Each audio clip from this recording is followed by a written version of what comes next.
Dorëheqje tani. Evis Sala vërëzoi me një fjalë tërvetme të gjithë propagandën e Edi Ramës. Ministrja e Shëndetësisë pranoi publikisht se në QSU të analizat mëngojnë pas datës 20 të muajit. Mjaftoi kjo fjali për të zhveshur lakuriq mashtrimin e viteve me shëndetësi falas, reforma dhe propagandë. Kur pacienti lihet pa analiza, kemi dështim shtetëror. Dhe për këtë dështim, dorëheqja e Evis Salës dhe Edi Ramës është detyrim. Nuk i rrëzoi opozita. Nuk i rrëzuan kundërshtarët. Nuk i rrëzoi as ndonjë investigim i madh. Propagandën e qeverisë Rama e hodhi në erë vetë ministrja Evis Sala me një fjalë të vetme, të thënë publikisht, ftohtë, pa turp dhe pa dridhje. Koncesionari në QSU nuk ofron analiza pas datës 20 të çdo muaji dhe kjo do të zgjidhet brenda vitit. Kaq. Dhe me kaq u fundos gjithë gënjeshtra e ndërtuar prej vitesh mbi shëndetësinë shqiptare. Ja ku doli e vërteta. Jo nga një dosje sekrete. Jo nga një përgjim. Jo nga një skandal i fshehur në errësirë. Por nga goja e vetë ministres. Një pranim publik që është më i rëndë se çdo akuzë politike, sepse është vulë zyrtare mbi një turp kombëtar. Në spitalin më të madh publik të vendit, analizat nuk garantohen normalisht gjatë gjithë muajit. Çfarë do të thotë kjo në gjuhën e qytetarit? Do të thotë se shteti shqiptar i thot pacientit, nëse sëmuresh në kohën e gabuar, nëse ke nevojë për analizë pas datës 20, problemi është i yti. Prit. Vuaj. Gjej lek për privat. Ose lutu.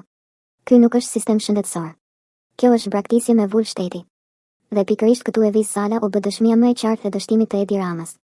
Sepse me atë fjali, ajo nuk pranoi vetëm një problem teknik. Ajo pranoi se e gjithë fasada e ngritur me vite nga qeveria bie me një prekje të vogël të realitetit. Çu bëhet shëndetësia falas? Ku janë reformat historike? Ku janë premtimet për dinjitet, cilësi, standard dhe kujdes? U rrëzuan të gjitha në momentin që ministria pranoi se pacienti nuk merr dot as analizën bazë kur i duhet. Ky është momenti kur propaganda vdes dhe e vërteta del zhveshur. Qeveria Rama ka ndërtuar një makineri gjigante mashtrimi publik, ku konferencat janë të rregullta, kamerat janë gjithmonë gati, fjalimet janë të stërholluara, por pacienti mbetet pa shërbim. Në ekran gjithçka duket bukur. Në spital, qytetari përplaset me mungesën, me vonesën, me dyert të mbyllura dhe me një sistem që nuk funksionon kur jeta është në rrezik. Dhe le të ndalemi te fjalia më skandaloze, do ta zgjidhim brenda vitit. Çfarë do të thotë kjo? Se deri atëherë qytetarët çfarë duhet të bëjnë? Të pezullojnë sëmundjen? Të negociojnë me trupin e tyre? Ti thon diagnozës të presë? Kjo është mizore. Kjo është arrogante. Kjo është fyese. Sepse ministrja e Shëndetësisë nuk po flet për mungesë letre në zyrë, por për analiza mjekësore, për shërbime që lidhen drejt për drejt me diagnostikimin, trajtimin dhe jetën. Dorëheqja e Evis Salës është detyrim i menjëhershëm. Jo nesër. Jo pas sqarimeve. Jo pas verifikimeve. Tani. Sepse një ministre që del dhe pranon se sistemi nuk garanton analiza në mënyrë të rregullt, nuk ka më asnjë të drejtë morale të qëndrojë në detyrë. Një ministre që pranon paaftësinë dhe e paraqet si lajm rutinë, ka humbur çdo lidhje me përgjegjësinë publike. Por kjo çështje nuk mbyllet te Sala. Përkundrazi, ajo sapo fillon aty. Sepse Evis Sala nuk është aksident politik. Ajo është produkt i Edi Ramës. Është hallk e një qeverie që prej vitesh ka ngritur sistemin e saj mbi propagandë, klientelizëm, koncesione dhe fasadë. Prandaj dorëheqja e Edi Ramës është po aq detyrim sa ajo e ministres. Sepse kur në vendin tënd spitali qendror nuk garanton analizat gjatë gjithë muajit, nuk ke të bësh me gabim vartësi. Ke të bësh me dështim modeli. Dhe modeli ka emër, Edi Rama. Në çdo vend serioz, një deklaratë e tillë do të shkaktonte furtunë politike. Do të kishte hetim, përgjegjësi, largime, përballje publike. Në Shqipëri, rreziku është tjetër, që edhe ky turp të kalojë me 2 ditë zhurmë, disa statuse, ca justifikime dhe më pas gjithçka të vazhdojë si zakonisht. Pikërisht kjo nuk duhet të ndodhë. Sepse kur shoqëria mësohet me skandalin, skandali bëhet normë. Dhe kur mungesa e analizave bëhet normë, atëherë jeta e qytetarit është dorëzuar në mëshirë të paaftësisë. Le të flasim qartë, jeta e shqiptarit nuk negociohet. Nuk negociohet me koncesionarin.